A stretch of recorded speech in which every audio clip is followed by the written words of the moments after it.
Assalamualaikum warahmatullahi wabarakatuh. Kembali lagi di Bang Rizky Channel, bagi-bagi tips dan informasi menarik. Nah, bagaimana kabar-kabar kawan sekalian? Semoga dalam keadaan sehat ya. Di video kali ini Bang Rizky akan membagikan informasi tentang seleksi taruna-taruni Sekolah Kedinasan Ikatan Dinas STMKG atau Sekolah Tinggi Meteorologi, Klimatologi, dan Geofisika. Nah, STMKG ini adalah sekolah kedinasan ikatan dinas di bawah naungan Badan Meteorologi, Klimatologi, dan Geofisika atau BMKG. Karena STMKG adalah sekolah kedinasan ikatan dinas, setelah kalian lulus dan diwisuda, kalian akan langsung bekerja menjadi PNS di BMKG. Nah, kalian harus tahu juga nih persyaratan-persyaratan apa saja, tata cara pendaftaran, kemudian seleksi-seleksi yang harus diikuti untuk menjadi taruna-taruni STMKG. Bagaimana informasinya? Tonton videonya sampai selesai.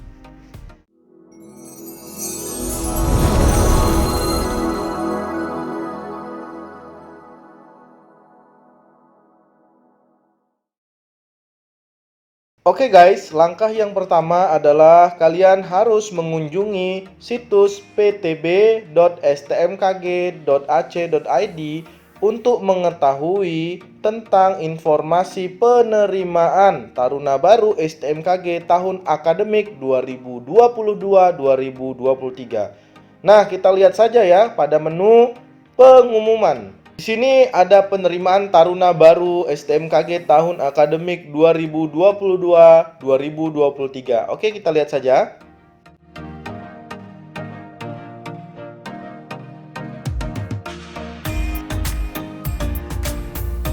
Nah, pada pengumuman ini kita bisa lihat penerimaan taruna baru STMKG tahun akademik 2022-2023. Dan langsung kita klik lagi.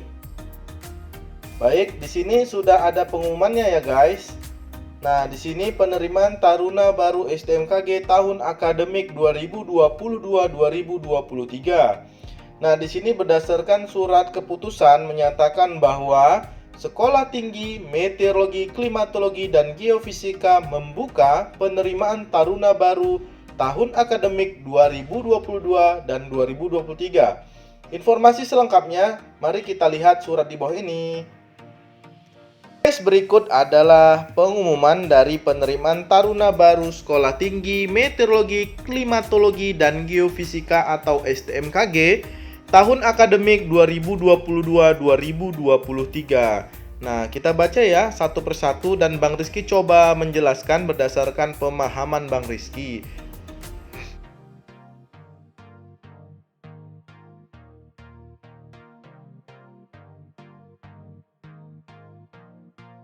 Untuk program studi dan alokasi formasi. Nah, di sini kalian kalau misalnya daftar STMKG ini jenjang pendidikannya semuanya adalah D4. Berarti nanti kalian setelah lulus akan mendapatkan gelar sarjana terapan seperti itu. Nah, di tahun ini yang akan diterima adalah sebanyak 250 taruna-taruni. Nah, rinciannya ini sebagai berikut. Nah, di sini kita bahas dulu ya program studi. Nah, program studi di STMKG ini ada 4 ya guys. Yang pertama adalah meteorologi, klimatologi, geofisika, instrumentasi MKG. Nah, buat kalian yang belum tahu nih, kira-kira saya masuk yang mana nih? Mungkin Bang Rizky akan memberikan gimana ya definisi sederhana lah ya tentang program studi ini. Jadi kalau untuk D4 meteorologi ini nanti kalian mempelajari tentang atmosfer. Jadi meliputi cuaca, baik yang ada di penerbangan, pelabuhan, maupun sinoptik seperti itu. Kemudian untuk klimatologi ini adalah lebih ke iklimnya. Kemudian yang berikutnya adalah geofisika. Nah, geofisika ini mempelajari tentang bumi dengan pendekatan fisika. Nah, seperti itu ya. Jadi tentang kegempaan yang dihasilkan kegempaan tektonik, kemudian eh, penandaan waktu, kemudian hilal seperti untuk menentukan kapan puasa, kapan lebaran, seperti itulah kira-kira ya. Kemudian instrumentasi MKG, artinya instrumentasi meteorologi, klimatologi, dan geofisika. Nah, ini bidang studi yang mempelajari tentang peralatan-peralatan untuk mendukung kegiatan dari meteorologi, klimatologi, dan geofisika seperti itu ya. Jadi tentang peralatan-peralatan seperti itu. Nah, baik kita lihat di sini formasi itu terbagi atas tiga. Yang pertama ada reguler, kemudian ada afirmasi Papua dan Papua Barat, kemudian afirmasi daerah. Nah, oke, kita lanjut. Baik untuk kriteria peserta. Kebutuhan formasi dari tiap-tiap program studi diperuntukkan bagi peserta dengan kriteria sebagai berikut. Yang pertama adalah formasi reguler. Apa itu? Adalah formasi penerimaan taruna baru bagi peserta dari seluruh wilayah negara kesatuan Republik Indonesia. Kemudian yang kedua adalah formasi afirmasi. Adalah formasi penerimaan taruna baru yang dikhususkan bagi putra-putri dari wilayah Papua, Papua Barat, Kepulauan Riau, Nusa Tenggara Timur, Kalimantan Utara, Sulawesi Utara, Maluku, Maluku Utara, dan Sulawesi Tenggara. Jadi kalau menurut pemahaman Bang Rizky, bagi kalian yang daerahnya atau asal daerahnya itu tidak termasuk dalam formasi afirmasi, berarti kalian masuk formasi reguler. Contohnya, bila kalian berasal dari Provinsi Sumatera Utara, maka kalian bisa mengambil formasi reguler dan seterusnya. Baik, selanjutnya adalah persyaratan calon taruna. Di sini ada persyaratan umum. Pria, wanita, warga negara Indonesia, sehat jasmani dan rohani, tidak buta warna, dapat berkacamata dengan lensa siperis maksimal minus 4D dan lensa silindris maksimal minus 2D, dan bersedia untuk melakukan pengobatan lasik dengan biaya sendiri apabila diterima atau lulus seleksi. Nah, yang nomor bagian B ini juga harus menjadi penekanan ya, bahwasanya pada saat kalian seleksi itu masih dibolehkan kalian menggunakan lensa speris maksimal minus 4, kemudian untuk silindris minus 2. Namun ketika kalian sudah dinyatakan lulus sebagai taruna-taruni STMKG, maka kalian bersedia dengan biaya sendiri untuk melakukan pengobatan lasik seperti itu ya, untuk menormalkan matanya. Kemudian umur tidak kurang dari 15 tahun dan tidak lebih dari 23 tahun pada tanggal 1 September 2022. Nah, ini banyak sekali yang bertanya di kolom komentar ya, baik saat Bang Rizky membahas Bang Rizky saat membahas sekolah STMKG maupun sekolah kedinasan lainnya. Misal, kita bicara batas umur tertinggi. Di sini disebutkan 23 tahun. Nah, ada teman-teman yang bertanya, "Bang, kalau 23 tahun satu hari boleh tidak?" Nah, pertanyaan itu jawabannya ya tidak boleh karena maksimal 23 tahun pada tanggal 1 September 2022 saat mendaftar. Seperti itu. Nah, kalau misalnya dia 23 tahun tepat pada 1 September masih boleh. Tapi pada saat tanggal 1 September dia sudah 23 tahun satu hari berarti tidak boleh seperti itu. Nah, itu pun termasuk terhadap usia minimum 15 tahun. Nah, pada saat dia daftar 1 September itu pas usianya 15 tahun. Nah, pada saat dia daftar ternyata kurang satu hari saja ya tetap tidak boleh karena sudah ada batas waktu tanggalnya seperti itu. Dan kebanyakan yang mencoba pun biasanya akan gagal di seleksi administrasi. Nah, jadi banyak yang komen juga dulu. Mereka gagal karena salah perhitungan umur. Ada yang lewat 2 hari, lewat 1 hari, ada yang lewat 1 bulan. Tentu tidak boleh karena melewati batas waktu yang telah disepakati seperti itu. Hal ini juga berlaku untuk teman-teman yang seleksi CPNS. Banyak yang bilang, "Bang, saya cuma lewat 1 bulan, kenapa gagal?" Misalnya seperti itu ya. Sudah lewat ya tentu gagal karena ya seperti itu memang persyaratannya. Oke, kita lanjut ya. Kemudian belum menikah dan bersedia tidak menikah selama pendidikan. Bebas narkotika, nanti dibuktikan dengan tes kesehatan. Tidak sedang menjalankan ikatan dinas dengan instansi lainnya. Maksudnya di sini adalah kalian tidak sedang menjadi PNS di suatu instansi seperti itu ya, atau kalian tidak melakukan ikatan dinas di sekolah ikatan dinas lain seperti itu. Kemudian tinggi badan minimal 160 cm untuk pria, Kemudian dan untuk wanitanya 150 cm dengan berat badan seimbang. Kemudian selanjutnya bersedia bekerja di BMKG sesuai ketentuan yang berlaku sejak dinyatakan lulus pendidikan dan bersedia ditempatkan di seluruh wilayah negara Kesatuan Republik Indonesia. Jadi kantor BMKG ini guys banyak sekali ya, mulai dari Sabang sampai Merauke itu banyak sekali. Jadi kalian harus siap untuk ditempatkan di mana saja, baik di tempat kalian nanti berdomisili ataupun tidak, seperti itu. Oke, selanjutnya khusus untuk peserta afirmasi terdapat syarat tambahan.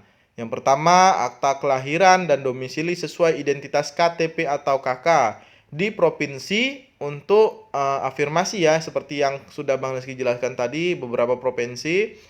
Kemudian telah menyelesaikan sekolah dasar atau yang sederajat, SMP, SMA atau yang sederajat di provinsi wilayah afirmasi.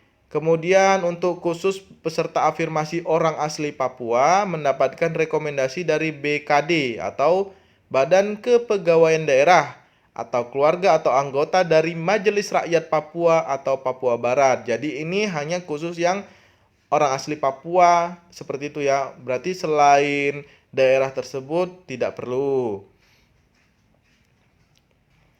Kemudian persyaratan akademik. Yang pertama adalah lulus atau akan lulus SMA, madrasah aliyah, sekolah menengah kejuruan atau yang sederajat untuk semua jurusan. Jadi seperti tahun sebelumnya, STMKG menerima seluruh jurusan dari lulusan sekolah menengah atas, madrasah aliyah, dan sekolah menengah kejuruan. Semua jurusan. Jadi jangan ada lagi pertanyaan, Bang, IPS bisa? Ya bisa, karena semua jurusan. Dan ini kalau berdasarkan pengumuman ini berarti seluruh SMK jurusannya pun diterima. Berbeda dari beberapa tahun yang lalu. Karena walaupun SMK boleh masuk itu ada kriterianya. Seperti teknik komunikasi jaringan, kemudian teknik elektro, teknik mesin, dan lain sebagainya. Namun di pengumuman tahun ini adalah semua jurusan. Kemudian bagi yang lulus pada tahun 2022 dan ijazahnya belum keluar, wajib menggunakan surat keterangan lulus atau surat keterangan aktif di kelas 12. Baik, ini di sini Bang Rizky mau kasih penekanan. Dulu pada saat Bang Rizky mendaftar STMKG, Bang Rizky mendaftar posisinya kelas 12 SMA.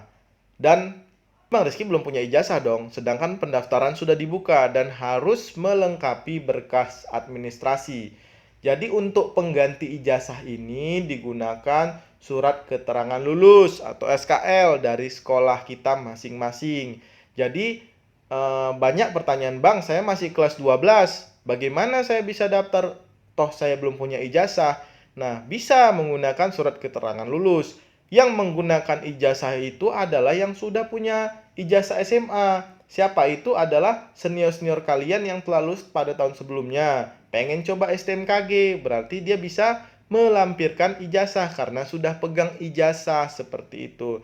Karena tidak semua orang bisa lulus sekolah kedinasan tuh di tahun pertama, ada yang di tahun kedua, ada yang di tahun ketiga, bahkan seperti sumber yang Bang Rizky pernah wawancarai, dia itu baru bisa masuk sekolah kedinasan itu di usia paling akhir. Nah, jadi buat kalian yang tahun lalu belum lolos, bisa jadi rezekinya tahun ini ya. Jadi buat kalian yang belum memiliki ijazah bisa pakai SKL atau surat keterangan lulus. Seperti itu. Tata cara pendaftaran. Yang pertama, pendaftaran dilakukan pada tanggal 9 sampai 30 April 2022.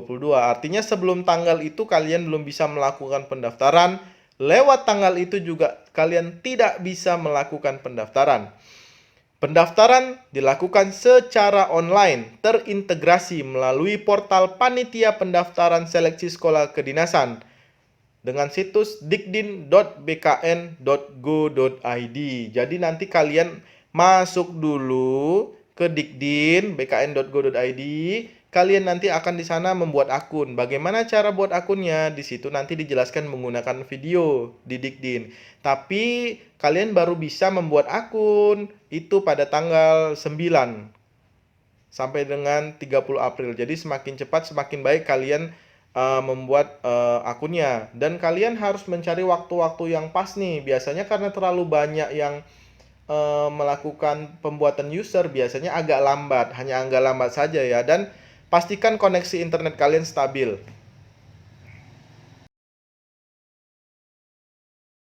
Selanjutnya, peserta juga wajib melakukan pendaftaran pada portal pendamping institusi di simas.stmkg.ac.id. Jadi kalian juga setelah membuat akun di Dikdin, kalian juga wajib untuk mendaftar lagi di simas.stmkg.ac.id seperti link yang ada di tampilan ini. Kemudian berikutnya adalah peserta harus terlebih dahulu yakin telah memenuhi seluruh syarat di bagian C sebelum melakukan pendaftaran. Apabila ternyata tidak memenuhi syarat tersebut, maka peserta tidak dapat diterima atau dibatalkan sebagai calon taruna. Jadi di sini Bang Rizky ngasih saran nih buat teman-teman sekalian. Banyak sekali dari pengalaman sebelum-sebelumnya di tahun-tahun sebelumnya itu terlalu terburu-buru dalam mempersiapkan persyaratan tanpa membaca pengumuman dengan detail. Di sini membaca pengumuman dengan seksama dengan detail itu adalah menjadi kunci langkah pertama kalian untuk lulus administrasi. Jadi jangan sekedar asal baca, dipahami. Misalnya kalian harus juga ngecek dokumen bahwasanya nama di KTP atau di KK atau di akte itu tidak berbeda seperti itu. Jadi benar-benar harus dibaca. Kemudian apa-apa saja yang harus ditampilkan, persyaratan yang tidak diminta. Jadi kalau tidak diminta, jangan diberikan seperti itu. Misal kalau tidak diminta nilai ulangan, misal nilai ulangan jangan dilampirin gitu. Jadi jangan melakukan improvisasi yang tidak ada di pengumuman karena itu dapat merugikan kalian. Baik, berikutnya adalah tata cara pengisian formulir pendaftaran dapat dilihat pada website ptb.stmkg.ac.id dan akun media sosial resmi STMKG Official. Nah, di sini STMKG Official ini ada di YouTube-nya, juga ada di Twitter, juga ada di Instagram seperti itu ya. Kemudian biaya pendaftaran itu sebesar Rp75.000 dan biaya pelaksanaan SKD sebesar Rp50.000. Nah, nanti ini bagaimana cara membayarnya akan diberikan informasi lebih lanjut pada situs ptb.stmkg.ac.id. Jadi gitu ya. Nanti kalian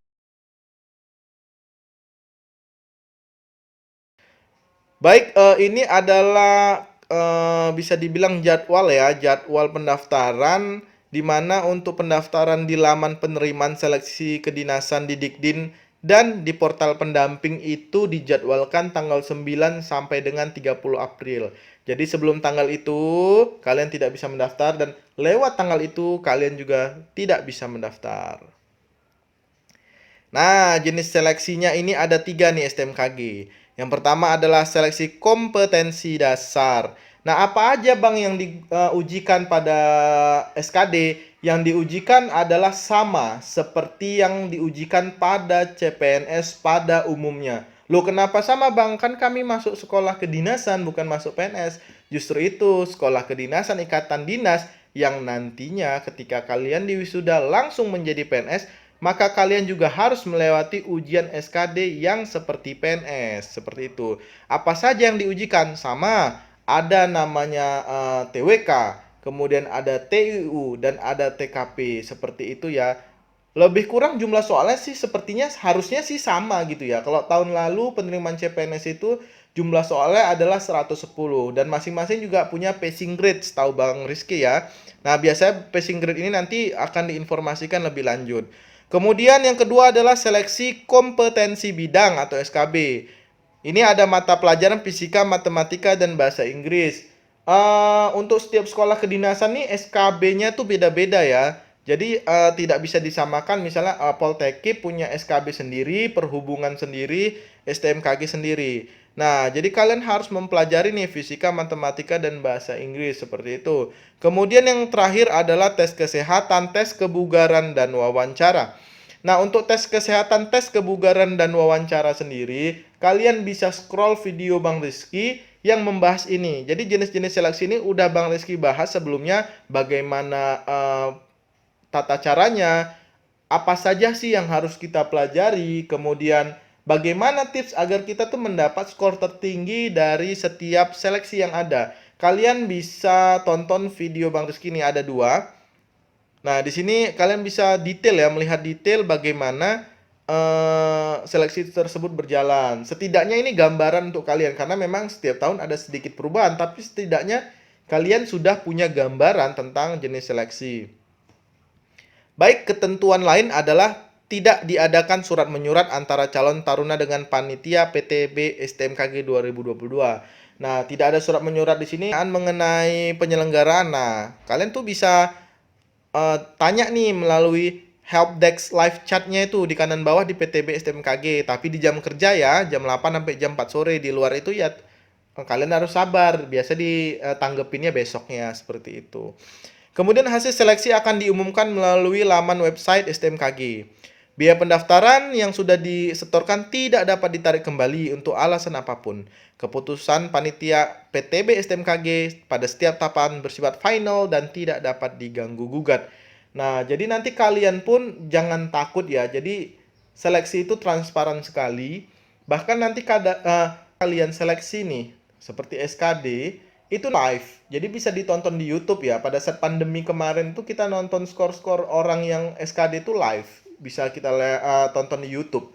Kalau dulu sebelum pandemi kita bahkan bisa lihat di layar yang ada di tempat-tempat tes seperti itu. Nah, tahun lalu adik Bang Rizky bisa Bang Rizky bagikan untuk seleksi calon taruna-taruni STMKG tahun 2022. Nanti Bang Rizky juga mudah-mudahan akan mampu membuat video tentang bagaimana cara untuk mendapatkan skor-skor tertinggi, bagaimana cara menjawab soal untuk mengikuti seleksi PTB STMKG gitu ya.